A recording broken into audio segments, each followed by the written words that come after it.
Alors Manel, je te laisse te présenter, et nous dire, un petit peu, quelle est ton expérience au sens large avec Lemon Learning? Merci, Lucas. Bonjour à toutes et à tous. Manel Lamor, donc je suis chef de projet informatique, chez Paris Habitat. Donc Paris Habitat, c'est un bailleur social. On a 175 000 logements, dans tout Paris et on loge, un Parisien sur 2. Ça fait un peu plus de 2 ans que j'ai rejoint la DSI de Paris Habitat et ma mission, c'est, de proposer des dispositifs d'accompagnement, des outils digitaux, hein, tout simplement, à nos utilisateurs. Donc on est 2 800, collaborateurs, dont 1 100 gardiens d'immeubles. Et donc en arrivant, il y a, plus de 2 ans maintenant chez Paris Habitat, ma mission, c'était voilà, de proposer des dispositifs d'accompagnement et dans mon ancienne expérience, je connaissais déjà l'e learning. Donc c'était un peu facile, il fallait juste convaincre, la hiérarchie. Sauf que le challenge, c'était, on va pas partir directement, sur l'e learning, tu vas nous faire un petit benchmark quand même avant, avant d'y aller. Donc bon, c'était, un exercice, plutôt facile. De toute façon, j'étais déjà convaincue qu'on partirait sur l'e learning, donc que c'était plutôt gagné, mais on est quand même parti voir ailleurs, ce qui se faisait. On n'a pas trouvé de concurrent direct à l'e learning. Je me dis que vous avez une solution quand même innovante parce qu'on n'a pas Ah, trouvé pas de concurrent. Pas bah, fallait me le dire plus tôt, en fait. Non, on n'a pas trouvé de solution qui répondait, comme l'e learning répondait, en fait, à notre besoin et puis donc, après étude et rencontre, les différentes startups qui proposaient des solutions d'accompagnement, on a quand même décidé, de proposer du l'e learning. Donc 1 an et demi plus tard, parce que nous, c'est encore frais chez nous, l'e learning. Je suis, quasi sûre qu'on n'a pas les 2 800, utilisateurs qui connaissent l'e learning. Ils ont vu une bulle, apparaître. En plus, le challenge, c'est que notre DSI ne voulait pas le citron. Il voulait le logo Pareil Habitat, donc on voit une bulle jaune apparaître, Pareil Habitat, ce qui nous facilite pas de dire, c'est du l'e learning. Il y a rien de citron du coup aujourd'hui, sur nos dans nos outils. Mais, on est allé petit à petit, déployer, du l'e learning. Donc j'ai géré le projet, on a fait les formations, on a été super bien accompagnés, par, les équipes l'e learning, toujours disponibles. Donc merci beaucoup, aux équipes. Et puis, aujourd'hui, on déploie, au fur et à mesure, en fait, on intègre l'e learning dans tous nos outils. Le plus gros challenge, ça a été Salesforce, puisque nous, c'est un outil, que quasiment tous les collaborateurs Paris Habitat, utilisent. Et donc, voilà, notre challenge, ça a été de l'intégrer dans tous nos modules, sachant que nous, on a basculé, dans Salesforce, bah, il y a 2 ans et demi, en fait, il y a, 2 ans et demi, 3 ans. Donc, ça aussi, c'était encore frais. Donc ça a beaucoup enfin, l'e learning est venu beaucoup accompagner, du coup, le développement de Salesforce et l'adoption des utilisateurs. Est-ce que tu peux nous donner un petit peu les phases, les étapes? Parce qu'effectivement, là, j'ai compris, là, maintenant, on est sur un déploiement déjà plus large. Mais, est-ce que tu peux nous donner un petit peu le contexte? Parce qu'effectivement, tu étais convaincu, mais quand tu es arrivé, c'était quoi le contexte en interne? Qu'est-ce qui a justifié justement que vous ayez, déployé les learning? Alors le contexte, c'était, on a eu une cyberattaque, en fait. Je suis arrivée, quelques mois après, donc ça va, j'ai pas subi, j'étais pas du tout dedans. J'ai juste entendu qu'effectivement ça avait traumatisé, la boîte. On était, vraiment en mode: «Maintenant on se protège», donc ça ce qui a en fait généré, la bascule dans Salesforce, puisque pour eux c'était une solution, plus sécurisée de basculer, dans Salesforce. Et donc c'est ce qu'on s'est dit. On s'est dit, «On a des nouveaux outils, on est en pleine transfo digitale, chez Paris Habitat». On n'est pas, le bailleur social, le plus à jour sur l'innovation. On vient de basculer, on est encore en bascule sur Windows 11 pour vous dire. Je sais pas si ça peut vous surprendre. On n'a pas tous les collaborateurs qui ont basculé sur Windows 11. On découvre à peine, Copilot, enfin l'intelligence artificielle, c'est pas trop d'actualité encore chez nous. Donc c'est je pense que même basculer dans Salesforce depuis 2 3 ans, ça prouve aussi qu'on n'est pas non plus, à la pointe, de l'innovation. Et donc il fallait une solution pour faciliter l'arrivée de tous les nouveaux outils, puisqu'on déploie, pas mal, de nouveaux outils, digitaux à la DSI de Paris Habitat. Et donc aujourd'hui, on compte beaucoup sur l'email learning pour pouvoir faciliter l'adoption de ces outils. On a beaucoup de dispositifs, on a un centre des métiers avec des formateurs, sauf qu'aujourd'hui, on arrive à un stade où on n'a pas assez de formateurs pour ce qu'on déploie. Donc la manière aussi de vendre l'e learning, c'est je sais que les formateurs ont eu peur quand on a parlé de l'e learning, c'est, on vient pas remplacer la formation, on vient en complément de ce que vous apportez. C'est-à-dire que l'e-learning ne remplace pas une journée en centre des métiers avec un formateur qui nous montre, en fait, comment utiliser l'outil et nous accompagne, de bout en bout avec le discours métier. Nous, on est vraiment sur, l'e-learning, c'est là pour compléter et c'est aussi, pour, favoriser l'autonomie et faciliter aussi, on appuie beaucoup sur ça, l'arrivée des nouveaux collaborateurs qui, n'ont pas forcément accès aux formations directement le jour où ils arrivent, mais peuvent prendre en main l'outil avec, l'email learning.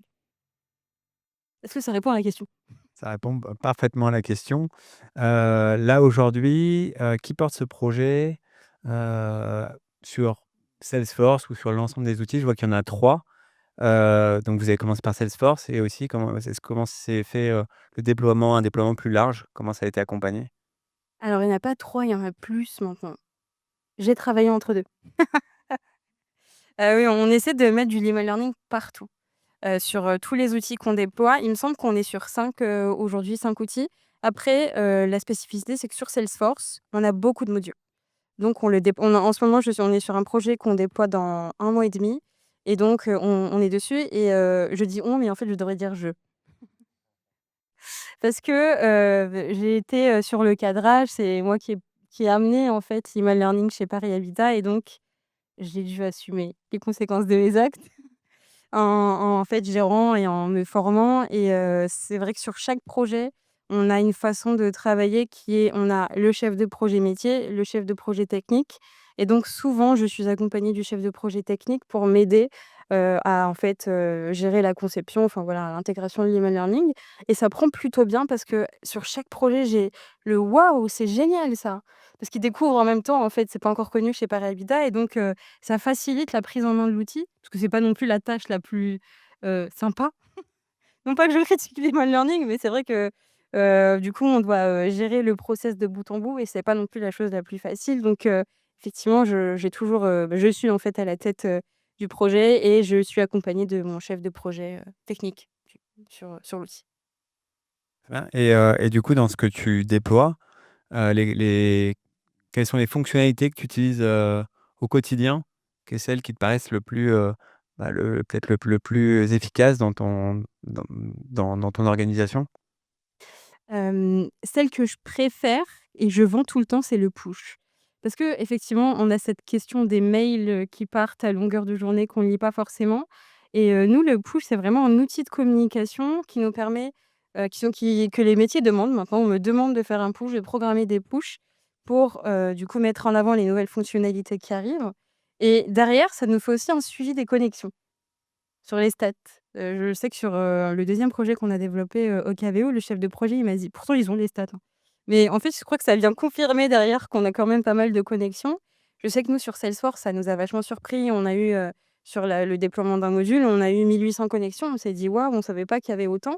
Donc ça permet d'avoir un suivi. Donc numéro un, le push. Après celle que la fonctionnalité que je mets tout le temps, c'est les tooltips. Les tooltips, c'est bien en fait, je sais même pas si ça se dit comme ça. Les infobulles, oui, oui. Tu sais, les infobulles, c'est celles qui restent, vous voyez que je suis pas ça, c'est, génial parce que du coup, ça permet de facilement, du coup, voir où est-ce qu'on a une info enfin, où est-ce qu'on doit bouger, la souris et puis ensuite les guides, classiques, avec, le process, d'accompagnement et cetera. Ça, on l'intègre aussi, partout. C'est nos 3 préférés. J'ai pas encore pris le temps de tout découvrir. Là, je viens de découvrir du coup qu'il y a une partie, intelligence artificielle. Mais on n'y est même pas encore en fait, chez Paris Habitat donc bon je vais m'y intéresser et après, je pense qu'au fur et à mesure on découvrira mais c'est vrai qu'on est super bien accompagnés par vos équipes donc à chaque fois, j'ai un point, 1 fois toutes les 2 semaines, avec une de vos collaboratrices qui me montre, toutes les nouveautés et qui m'accompagne, pour les déployer. Et donc, alors j'ai compris que c'était assez récent comme projet, mais est-ce que, tu es déjà en train d'essayer de mesurer quand même l'impact, que ça a chez Paris Habitat, d'avoir déployé le Learning? Effectivement, parce que déjà on a un back office qui est assez complet. C'est-à-dire que nous, ça nous surprend toujours de voir le nombre d'heures de formation qui ont été économisées et puis un gros chiffre, en euros à chaque fois que je peux vendre à ma chef alors qu'on sait pas du tout ce que ça veut dire. Mais on a un gros chiffre aussi, c'est OK. Donc oui, effectivement, oui, on voit qu'il y a pas mal d'utilisation, il y a pas mal de connexions. Ça reste encore, c'est pas 100 des utilisateurs qui vont chercher du demand learning, donc on est encore en train de le pousser à chaque déploiement. on y va et cetera. Mais aujourd'hui, on est vraiment satisfait du taux d'utilisation. On est agréablement surpris, pour être, transparente, de comment ça prend et puis, de derrière, les stats, qu'on recueille derrière et qu'on peut facilement expliquer, en fait, à notre hiérarchie. C'est notre manière de rentabiliser, en fait, l'installation de l'email learning. Donc la suite, est-ce que, déjà vous projetez, plus largement, quel est un peu le plan, pour la suite? Bah, la suite, c'est de continuer à intégrer l'e learning dans nos outils. Nous, après, j'ai parlé de 1 100 gardiens. Ce qu'il faut savoir, c'est que nos 1 100 gardiens utilisent un smartphone. Ils ont un petit PC à côté, mais vu que c'est de l'utilisation sur le terrain, sur un bâtiment, on se balade et cetera pour déclarer des sinistres, par exemple. Nous, on aimerait vraiment avoir du e learning sur le smartphone, ce qui me semble est pas, d'actualité chez vous. C'est Pierre? on n'a pas révisé, hein.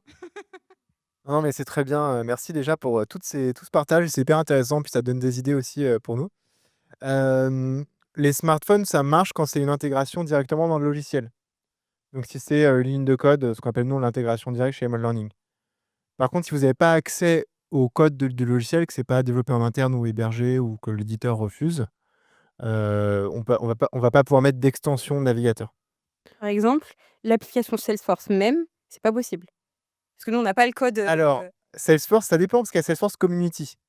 Mais Salesforce normal, Service Cloud ou Sales Cloud, c'est pas possible.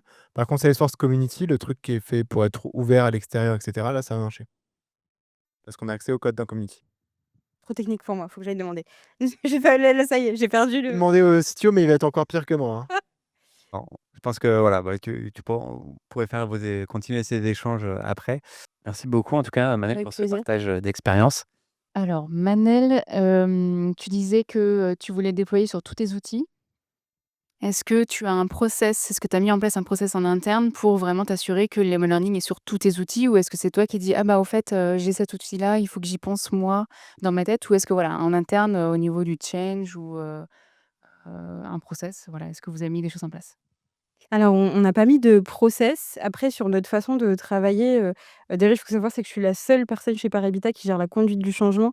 Donc dès qu'il y a un projet qui est déployé, c'est moi qu'on vient voir et du coup je propose, enfin je travaille sur une proposition d'intervention qui reprend vraiment tout le cadrage projet et ce sur quoi je vais travailler et donc dans cette proposition d'intervention, j'intègre automatiquement l'intégration la conception du coup de l'email learning, du coup, pour qu'on puisse aussi voir, le nombre d'heures que je vais passer sur le projet et donc je l'intègre au même titre que tous les autres dispositifs, mais on n'a pas de process, directement, non, on n'a pas du coup de process. Si vous pouvez nous en dire plus sur le taux d'adoption que vous avez eu, sur l'outil par les utilisateurs finaux. Est-ce que vous avez dû mettre en place aussi, pour lancer le projet, donc la campagne, je sais pas, de communication qui a été faite, par exemple? Ce qui a fonctionné, ce qui a moins bien fonctionné, par exemple, est-ce que vous avez mis en place, des incentives ou des formations, initiales, pilotées par des managers, ce genre de choses? Enfin voilà. Qu'est-ce qui a le mieux fonctionné en tout cas, au lancement du projet? Quel a été le taux d'adoption que vous avez mesuré par exemple, Alors c'est assez difficile de répondre sur la question, du taux d'adoption. Oui, je sais, D mais Question piège du coup? non, non, pas du tout, mais Bah, le c'est recul. difficile puisque chaque projet, est unique et nous on a beaucoup de cibles chez Paris Habitat. Notre plus grosse cible, c'est les gardiens. Les gardiens aujourd'hui, ils sont sur les smartphones. Ils ont un petit PC, à côté, ils ont un Chromebook, sauf qu'ils ne l'utilisent pas beaucoup. Donc c'est difficile d'aller mesurer, sachant qu'on sait qu'ils n'utilisent pas le Chromebook, enfin c'est l'appareil qu'ils utilisent pas, c'est pas tant la solution. Donc c'est difficile. Après sur les projets, on voit moi c'est grâce aux push que je vois que ça s'est, si c'est enfin, ils ont pu, venir voir, l'email learning ou pas. Donc en général, on a des taux de connexion qui sont plutôt pas mal. Je peux pas dire qu'on a 100 des utilisateurs qui viennent voir, mais quand, on a poussé, un push, sur Salesforce et qu'on a vu qu'il y avait 1 800 connexions, on savait même pas qu'il y avait 1 800 utilisateurs sur ce module-là. Donc c'est assez difficile de répondre à cette question, mais la manière de le mesurer, c'est en fait, je regarde, dans le back office et je me sers un peu du push, et puis des stats que me propose le back office, en fait. Je sais pas si ça répond à la question. Alors j'ai vu qu'il y avait une sorte de dashboard, alors je j'ai pas vu moi de mes propres yeux ce à quoi on avait accès, mais, en effet tu parlais des push pour mesurer le Oui, le nombre de connexions et en termes de lancement, pour le lancement de projet, ce qui a été le plus efficace selon toi, par exemple? on parlait du lancement de l'email learning? Oui? Alors, il y a un truc qui est cool. Chez Parebitat, on est une petite DSI. Donc c'est-à-dire qu'on,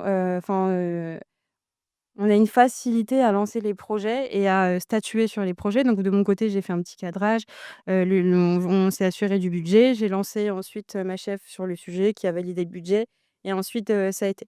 Quand on a déployé l'e-mail learning, on n'a pas du tout communiqué dessus. En fait, on a attendu de l'intégrer. Le premier module, ça a été Salesforce, notre plus gros, il s'appelle Affaires locataires, notre plus grand module. On a attendu de l'intégrer dans l'affaire locataire pour communiquer sur l'arrivée de l'e-mail learning. Facile, 9 mois plus tard. Les gens voyaient un petit citron, parce qu'à l'époque, c'était encore un citron, jusqu'au jour où on a dû communiquer et que le DSI s'est dit: «Non, on veut le logo Paris Habitat au lieu du citron». Mais les gens voyaient un citron sans se demander ce que c'était, en fait, et on a communiqué, voilà, en interne, avec, nous enfin, par mail, globalement, et puis avec, le push. Ouais. Ça répond à la question? Oui, merci en partie, effectivement. Mais et si les gens ne lisent pas les mails, alors du coup, comment s'est passée la communication? Là, il y a le push. Le push, OK. Mon meilleur ami, vraiment là, ce qui m'aide, à pousser le projet, effectivement. Après, c'est vrai que j'en ai pas parlé, mais l'e-mail learning n'est pas le seul dispositif d'accompagnement qu'on a proposé chez Paris Habitat. C'est qu'en parallèle, il y a beaucoup de choses et je m'appuie sur un dispositif pour mettre en avant un autre dispositif. Par exemple, toutes les semaines, j'anime un café PH Digital. Donc, PH Digital, c'est notre concept, d'accompagnement digital chez Paris Habitat, et c'est 45 minutes de démonstration d'un outil. Où on vise en fait une cible, sur un module, et ils se connectent, on leur montre l'outil, et en même temps, du coup, sur tous les derniers cafés PH Digital qu'on a fait, on a fait la démo de l'email learning. Sur toutes, les démonstrations de lancement de projets qu'on faisait auprès des utilisateurs, on poussait l'email learning, et vu qu'on a eu ça a été très, très riche 2025 en termes de déploiement de nouveaux outils, ça nous a vachement facilité en fait, de communiquer sur l'email learning. Voilà. Une petite question aussi qui est importante et qui traite de la résistance au changement. Je sais pas s'il y en a eu, si tu as été confronté à ça? Absolument, ouais, c'est normal, donc du coup, si tu pouvais m'en parler, parce que parfois on sait que les commerciaux, peuvent être un petit peu réticents à utiliser tout ça ou veulent aller très vite en fait et ça peut, être vu, un petit peu comme un outil intrusif ou contre-productif. Donc c'est peut-être le revers de la médaille, donc je sais pas si tu peux nous en dire plus, si tu as rencontré ces difficultés et comment tu les as surmontées? Alors la résistance, au changement, c'est un gros sujet qu'on a chez Paris Habitat. On a une cible de gardiens, en fait, qui sont pas du tout téléphone, qui sont pas du tout, PC. C'est vraiment du terrain, leur bâtiment, le lien avec les locataires. Ils sont pas du tout, appétents au digital, tout simplement. Et donc, on l'a sur tous les outils, en fait, qu'on déploie. Il y a toujours des retours négatifs. Sauf que on s'est rendu compte que l'arrivée de l'email en ligne, ça a vraiment assoupli, en fait, cette, résistance au changement, où là où, OK, bah, j'ai plus besoin, en fait, qu'on soit à côté de moi, j'ai plus besoin de galérer, d'attendre des heures et que ça plante. J'ai l'email learning, je lance l'email learning, je clique et c'est parti. Donc ça nous a vachement aidé nous, à calmer tout ça. Bien évidemment, en plus des autres dispositifs qu'on met en place, des formations, des cafés PH Digital, de tout ce qu'on met en place. Donc oui, effectivement, ça nous a vachement aidé. Après, c'est pas, non plus, quelque chose qui a disparu chez Paris Habitat. On a toujours de la résistance au changement, surtout en période de transformation digitale où on déploie, un outil, on va dire, tous les 4-5 mois, et voilà. Du coup, sur le lien avec, l'assistance, est-ce que vous avez pu évaluer une baisse de tickets, des sujets qui ne remontent plus? Et est-ce que vous avez des KPI qui permettent de piloter ça ou pas? Alors je trouve ça trop drôle cette question, parce que j'ai eu un échange juste tout à l'heure avec, les responsables du support, et c'était pas du tout l'idée de lancer l'e-learning pour baisser le nombre de tickets. Mais aujourd'hui, c'est ce qu'on constate nous, en fait, c'est que, je veux pas mettre que l'e-learning parce qu'on a parlé de tous les dispositifs d'accompagnement, mais effectivement, le responsable du support, il était très fier de se dire, «Grâce à tout ce que tu nous as fait aujourd'hui, nous, on a une baisse de tickets sur, ce sujet-là». Donc, nous, de notre côté, c'est oui. Merci beaucoup. Il y a eu, beaucoup de questions, donc c'est bien. Vous avez été, très intéressés par ce qu'ont dit nos 2 intervenants. Bah, je vous remercie, tous les 2 pour votre témoignage, et puis on va passer à la suite, du coup. Allez, on peut les applaudir.